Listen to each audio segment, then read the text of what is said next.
ज्ञानेश जी, आपसे मैं समझना चाहती हूँ कि इस बार का ये जो चंद्र ग्रहण है, साल 2025 का ये जो चंद्र ग्रहण है, ये किन मायनों में खास है? क्योंकि इस साल 2025 में बहुत सारी ऐसी उथल पुथल देखने को मिला है जो अन्य किसी वर्ष में नहीं देखा गया है। और इसकी जो भविष्यवाणी थी, ज्योतिषीय भविष्यवाणी शुरुआत में कर दी गई थी कि 9 नंबर का साल जल से भी नुकसान पहुंचाएगा, अग्निकांड भी होंगे, और ये सब निरंतर देश में और विदेशों में होते चले आए हैं। लेकिन मुद्दा है अभी चंद्र ग्रहण। सब लोगों को बहुत भली भांति पता है कि ये जो चंद्र ग्रहण है, ये कोई छोटा चंद्र ग्रहण नहीं है। ये भारत के साथ लगभग 23 कंट्रियों में इसका प्रभाव है। Australia, Sudan, Pakistan, Afghanistan, Malaysia, बहुत सारी कंट्रियों में है। आपने जैसे बताया, चंद्र ग्रहण का जो सूतक है कल दोपहर को 12:57 पर लग जाएगा, ग्रहण से 9 घंटा पहले। लेकिन आपके दर्शकों को मैं इतना स्पष्ट कर दूं, ये जो ग्रहण है ये चिंता का विषय नहीं है, ये चिंतन का विषय है। ग्रहण हमें सिर्फ एक डर भय नहीं देता है, ग्रहण में अवसर भी हैं। ये ग्रहण, आप मुझे आगे सवाल करेंगे तो मैं राशि अनुसार भी बताऊंगा कि ये ग्रहण किस राशि वालों के लिए फायदेमंद और किसके लिए हानिकारक है। इस ग्रहण में बल्कि साधना करने का, चिंतन करने का, जप करने का, तप करने का, पूजन करने का बहुत बड़ा महत्व है। रही ग्रहण काल, कल दोपहर को 12:57 से सूतक लग जाएंगे। दोपहर 12 बजे के बाद भारत का कोई भी मंदिर नहीं खुलेगा। सुबह के समय सारे मंदिर खुलेंगे, शाम के समय मंदिरों के कपाट बंद रहेंगे।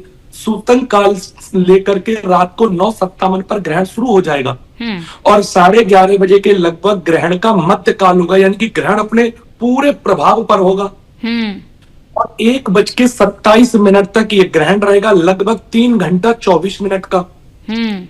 इस ग्रहण काल में गर्भवतियां, देखिए भारत की आधी आबादी बहनों की है, आप ही एक माता है, बहन है, तो सबसे ज्यादा वो माता है बहन चिंता नहीं जिनके गर्भ में शिशु पल रहा है। बिल्कुल, उनके मन में बहुत संशय है कि ग्रहण काल में हमारे गर्भ में पल रहे बच्चे के ऊपर कोई बुरा प्रभाव तो नहीं पड़ेगा। देखिए, उनको अपने नाभि के पास गेरू सारी माता बहनें समझती हैं, गेरू नाभि के पास लगा के रखें। ये आपके दर्शकों को और आपके टीवी चैनल के माध्यम से मैं सभी न्यूज वन इंडिया के सभी प्यारे प्यारे दर्शकों को ये जानकारी देना चाहता हूं, जिससे ये जानकारी वो खुद भी रखें और आगे भी अपने जरूरतमंदों को, शिव चिंतकों को शेयर करें।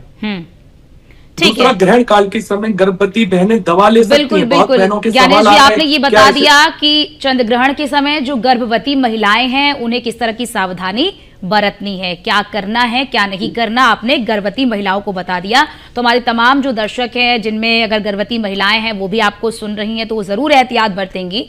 ज्ञानेश जी, यात्राओं को लेकर भी कहा जा रहा है कि जो चंद्र ग्रहण है, जब चंद्र ग्रहण लगे तो यात्रा से बचे। इसमें जरा आप बताइए कि किस तरह की यात्रा नहीं करनी चाहिए, किस तरह के स्थलों पर नहीं जाना चाहिए जहां मतलब लोगों को उन पर विपरीत प्रभाव ना पड़े।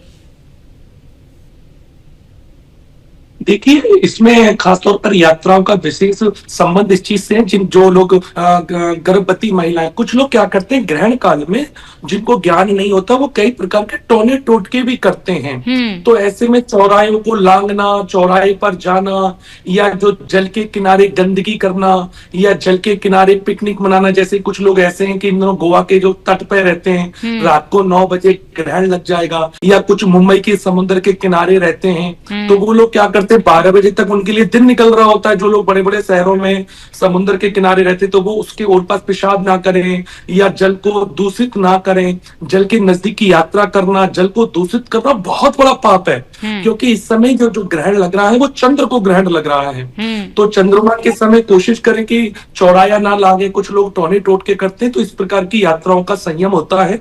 रही बात कि क्या कहाँ ना जाए, ऐसी जगह ना जाए जहां वासनाएं होती हैं, जहां पर नशा होता है, जहां पर गंध होती है, अशुभ जगहों पे ना जाए।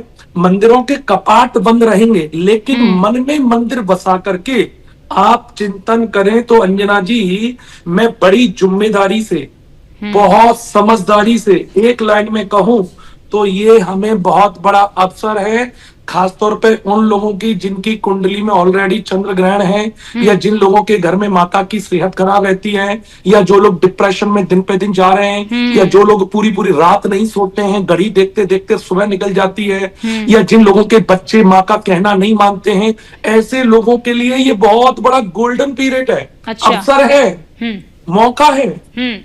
उनको क्या करना चाहिए?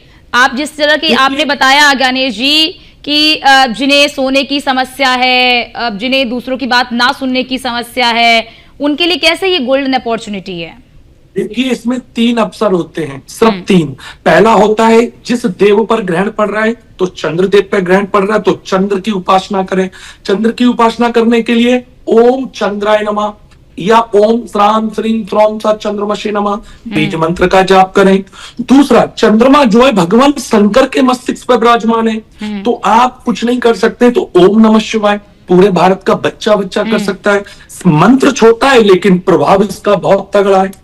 तीसरे नंबर पर इसमें विष्णु भगवान के ग्रहण काल में विष्णु जी के मंत्र की उपासना का विधान है, तो ओम नमो भगवते वासुदेवाय नमः। इन 3 मंत्रों में से कोई भी मंत्र का ध्यान कर लें। अगर मान लीजिए आप साधना कर रहे हैं, आपको चंद्रमा देखने की जरूरत भी नहीं है, आप एक थाली में सफेद चंदन से आटे से चंद्रमा बना के वहां अपना ध्यान केंद्रित करने के लिए, जैसे ब्राह्मण लोग पूजन में वेदी बनाते हैं, तो एक चंद्रमा की आकृति बना लें या शंकर जी के सामने बैठ के आप जाप करें। अंत में आपके चैनल पर 1 लाख बार जिम्मेदारी से कहूंगा कि ऐसे लोगों के समझिए माइंड इतना मजबूत हो जाएगा, पर कंप्यूटर लग गए हो, इतना मजबूती आ जाएगी, डिप्रेशन हट जाएगा, लोग फैसला लेने लगेंगे।